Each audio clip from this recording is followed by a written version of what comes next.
Coba deh kita pikirin, kalau ngomongin soal dewasa, yang pertama kepikiran pasti umur kan? Tapi beneran cuma itu aja? Kayaknya lebih dalam dari itu deh. Yuk kita kupas bareng-bareng apa sih kedewasaan sejati itu? Bukan lagi soal biologis, tapi soal kesadaran, soal kebijaksanaan yang tumbuh dari dalam diri kita. Oke, jadi di pembahasan kali ini kita bakal lewatin 5 bagian penting. Pertama, kita bongkar dulu miskonsepsi yang mungkin kita dapat dari sekolah. Terus kita cari definisi baru yang lebih pas. Kita juga bakal lihat kenapa justru masalah itu penting banget buat pertumbuhan kita, gimana caranya bebas dari program lama di pikiran, dan terakhir, kenapa tubuh yang sehat itu jadi pondasi dari semuanya. Oke, kita mulai dari yang pertama ya. Coba deh kita kesampingkan dulu sejenak semua yang pernah kita pelajari di sekolah soal apa itu artinya jadi dewasa.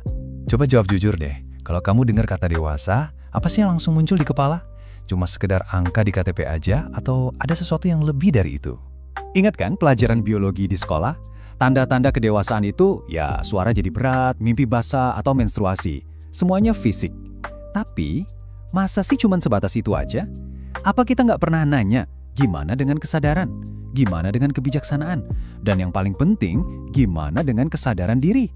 Bukannya itu ya pertanyaan yang sebenarnya jauh lebih penting? Nah, ngomongin soal pertanyaan tadi, ini ngebawa kita ke sebuah definisi yang baru. Ternyata nih, ada istilah yang mungkin sering kita dengar tapi salah paham, yaitu akil balik. Yuk kita lihat artinya secara filosofis. Kalau kita pecah nih katanya, akil itu artinya berakal, punya nalar. Terus balik itu artinya tiba atau sampai. Jadi akil balik itu sebenarnya bukan soal tubuh yang sampai di umurnya, tapi soal akal kita yang sampai pada kesadaran. Wah, ini dalam banget ya.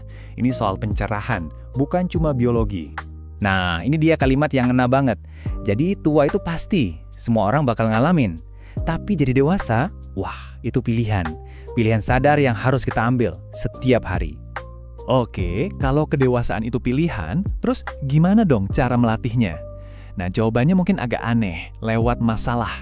Coba deh kita anggap setiap kesulitan yang datang itu kayak mata pelajaran di sekolah kehidupan kita sendiri. Coba bayangin ya, hidup kita ini tuh kayak sekolah yang super besar. Setiap momen yang kita lewati itu adalah pelajarannya.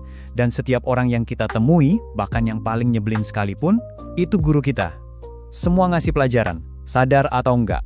Pernah nggak sih ngerasa kok kayaknya masalah ini lagi, kayak terjebak di siklus yang sama? Nah, bisa jadi itu karena kita belum lulus dari pelajarannya. Kita terus-terusan menghadapi masalah dengan pola reaktif yang lama. Ya, hasilnya bakal sama terus.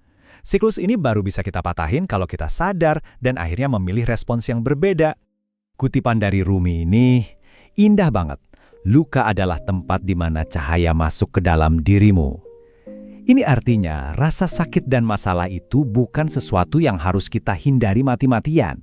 Justru, lewat celah luka itulah, cahaya kesadaran dan kebijaksanaan bisa masuk dan nerangin diri kita.